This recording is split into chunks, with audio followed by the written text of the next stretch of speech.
And ఈ form park యొక్క entry fee వచ్చేసి 550 రూపీస్ పర్ కిడ్స్కి పర్ హెడ్ అవుతుంది.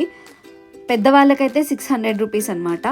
సో ఈ ప్యాకేజ్లో లోపలికి వెళ్ళిన తర్వాత వాళ్ళు కాంప్లిమెంటరీ అట్రాక్షన్స్ ఇస్తారు. అదేంటంటే డైజీడెల్ క్యాసిల్ ఒకటి, అంటే ఇప్పుడు మేము చూస్తున్నారు కదా మీరు వీడియోలో, ఇది వచ్చేసి డైజీడెల్ క్యాసిల్.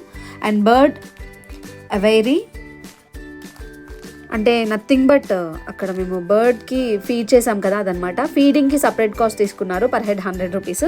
అండ్ అది కాకుండా మీకు dino park, wild forest, rhymes garden, daisy maze garden, 7 wonders of the world, animal sanctuary, ఇవన్నీ ఫ్రీ ఉంటుంది దాంట్లో కాంప్లిమెంటరీ. అండ్ సపరేట్ ఇంకా మీకు అవుట్డోర్ అట్రాక్షన్స్, ఇండోర్ అట్రాక్షన్స్ అని సపరేట్ ఉన్నాయి, వాటికి సపరేట్ కాస్ట్ ఉంటుంది. ఇక్కడ చూసినట్లయితే కనుక సన్ రైడ్ కొత్తపేట నుంచి స్కూల్ వాళ్ళు వచ్చారనమాట. పిల్లల్ని తీసుకొచ్చి పిక్నిక్ లాగా వచ్చారు. పిల్లలు అయితే బాగా ఎంజాయ్ చేశారు. అండ్ ఆ పిల్లలతో మా పిల్లలు కూడా కలిసిపోయారనమాట.